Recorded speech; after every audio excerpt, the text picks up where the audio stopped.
Hello student, welcome to my YouTube channel. मेरा नाम है अंकित गुजराल और आज की वीडियो में बेटा हम सीखेंगे कि साइन ए प्लस बी का जो फॉर्मूला होता है sign A cos B plus cos A into sine B, इसका डेरिवेशन क्या है, ये फॉर्मूला आया कैसे है। तो आइए वीडियो की स्टार्टिंग करते हैं और समझते हैं कि पहले ये फिगर कैसे बनेगी। हमें ए प्लस बी दो एंगल का सम चाहिए। तो मान लो बेटा एक रे है ओ ए ने ये जो एंगल बनाया है, ये मान लो एंगल बनाया है ए। एक्स एक्सिस से इसने ये 8 डिग्री का एंगल बनाया है, ठीक है। और यहां से ओ ए से ओ बी रे ने मान लो 20 डिग्री का एंगल बनाया है। ये हमने मान लिया एंगल बी है। हमें इन दोनों का एडिशन चाहिए, ए प्लस बी चाहिए। तो हम क्या करेंगे, इन दोनों पॉइंट से परपेंडिकुलर ड्रॉ करेंगे। मान लो ये पॉइंट हमारा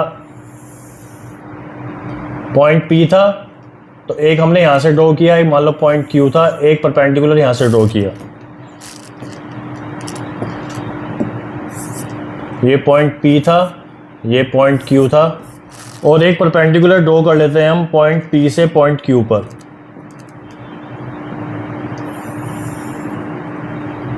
ठीक। और एक परपेंडिकुलर ड्रॉ कर लेते हैं हम पॉइंट क्यू से इस रे पे।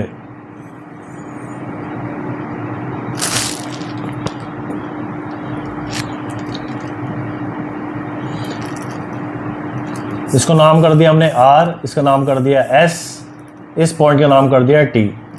ये हमें 90 डिग्री गिवन है, ये हमने परपेंडिकुलर ड्रॉ किया, ये परपेंडिकुलर ड्रॉ किया और ये परपेंडिकुलर ड्रॉ किया, ठीक है। अब हमें चाहिए बेटा रिजल्ट में साइन ए प्लस बी। अब जरा फिगर के according sign A plus B का सम यानी कि हमें इस ट्रायंगल से मिल सकता है, in triangle P O R. So in triangle P O R sine A plus B किसके इक्वल होता है, साइन की रेशो होती है परपेंडिकुलर अपॉन में हाइपोटेनियस। तो इसको हम लिख सकते हैं P R divided by P O. Clear. Sine A plus B की रेशो हो गई perpendicular upon hypotenuse, P R upon में पी ओ। पी आर को हम ब्रेक करके लिख सकते हैं P T plus T R divided by P O, ठीक है। क्योंकि पी आर मिलके बना है पी टी, एक हिस्सा इसका पी टी हो गया, एक हिस्सा इसका टी आर हो गया। इसको अगर हम सेपरेट कर लें तो ये हो जाएगा पी टी अपॉन में पी ओ और एक हिस्सा हो जाएगा टी आर अपॉन में पी ओ। क्लियर। अच्छा, अगर आप यहाँ पे ध्यान से देखो तो बेटा ये टी क्यू आर एस एक पैरेललोग्राम बन रहा है। T Q S R is a parallelogram.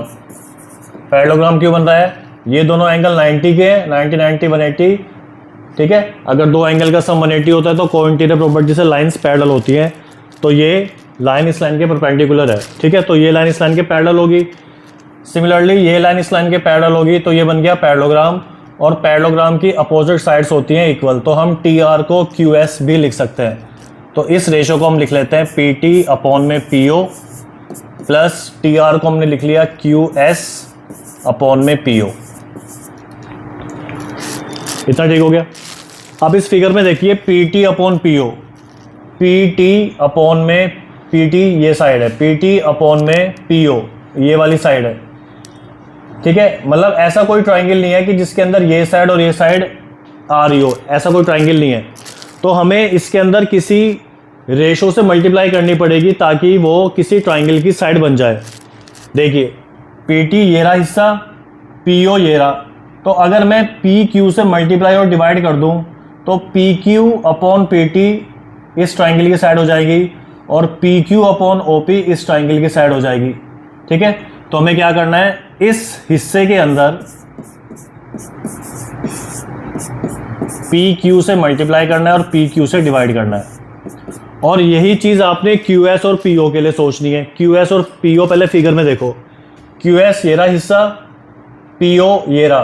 तो इसमें और इसमें ऐसी कौन सी रेशो है या ऐसी कौन सी साइड दोनों के लिए कॉमन है, इसके लिए और इसके लिए ओ क्यू दोनों के लिए कॉमन है, तो हम क्या करेंगे, ओ क्यू से मल्टीप्लाई कर देंगे और ओ क्यू से डिवाइड कर देंगे। बस ये वाला आपको पोर्शन थोड़ा याद रहना चाहिए, ठीक है। आपने देखना है कि दोनों के लिए कॉमन साइड कौन सी है, उसी से मल्टीप्लाई उसी से डिवाइड कर देंगे। इसे हम क्या लिख सकते हैं, इसे लिख सकते हैं पी टी अपॉन में P Q, P T upon में पी क्यू इंटू में पी क्यू अपॉन में पी ओ, ठीक है। ऐसे यहाँ पे क्यू एस अपॉन में ओ क्यू इंटू में ओ क्यू अपॉन में पी ओ। इतना ठीक हो गया। अब हमें देखना है कि ये जो रेशो हमने की है, ये रेशो किस एंगल्स की है। आओ पहले फिगर में देखो, P T upon P Q, P T upon P Q मतलब ट्राइंगल की ये साइड और ये साइड, यानी कि एक ट्राइंगल की रेशो तो आ गई, बट ये एंगल क्या है अभी ये नहीं हुआ फाइनल। अब देखते हैं ये एंगल क्या होगा। ध्यान से देखिए बेटा, अगर ये लाइन इस लाइन के पैरेलल है, क्योंकि पैरेललोग्राम बन चुका है, तो अगर ये एंगल ए है तो इतना एंगल ए होगा। इतना ठीक हो गया। ये पूरा एंगल 90 का है, ये एंगल ए है, तो ये कितना बचा एंगल, ये बचा 90 माइनस ए। ये भी ठीक है। फिर रिपीट कर देता हूँ, ये एंगल ए था तो ये एंगल ए हो गया because of alternate interior angle, Z बन रहा है। पूरा एंगल 90 था, कंस्ट्रक्शन हमने ड्रॉ किया था, तो अगर पूरा 90 है, ये ए है, तो बचा 90 माइनस ए। अब मैं इस ट्राइंगल की बात कर रहा हूँ पी टी क्यू की, in triangle P T Q, ठीक है। इसे मैंने मान लिया एक्स है, ये 90 माइनस ए, ये एक्स, तीनों का सम होता है 180, 90 90 180, तो x किसके इक्वल आ गया, एंगल ए के। इसका मतलब ये जो एंगल P है ये हमारा एंगल A है। इतना ठीक है। अगर ये एंगल A है तो मुझे बताओ P T upon P Q की रेशो क्या होगी, पी टी, ठीक है। एक्यूट एंगल के सामने होता है परपेंडिकुलर, जो बचा वो होता है बेस, यानी कि पी टी हो गया बेस अपॉन में पी क्यू, बेस अपॉन में हाइपोटेनस होता है कोस, तो यानी कि ये रेशो हो गई हमारी कोस की, तो हमने इसे लिख लिया कोस ए, ठीक है। फिर रिपीट कर रहा हूँ क्योंकि बेटा ये एंगल ए है, एक्यूट एंगल के सामने वाला होता है परपेंडिकुलर, ये परपेंडिकुलर है, 90 के सामने वाला होता है हाइपोटेनियस, और ये जो बचा ये हो गया बेस, तो पी टी हो गया बेस, पी क्यू हो गया हाइपोटेनियस, तो रेशो हो गई कोस की।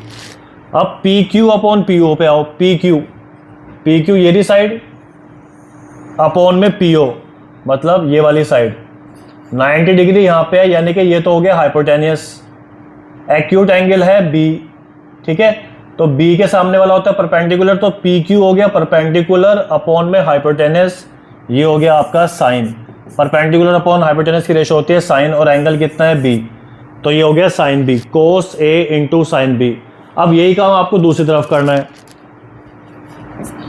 क्यू एस अपॉन में ओ क्यू एस ये रहा अपॉन में ओ क्यू ये रहा, तो एंगल ए के लिए ये परपेंडिकुलर का काम करेगा और ये हाइपोटेनस का काम करेगा, तो परपेंडिकुलर अपॉन हाइपोटेनस होता है आपका साइन, तो ये हो गया बेटा sine A into O Q upon में पी ओ क्यू अपॉन में P O, this upon this, ये क्या बैठेगा, दिस अपॉन दिस,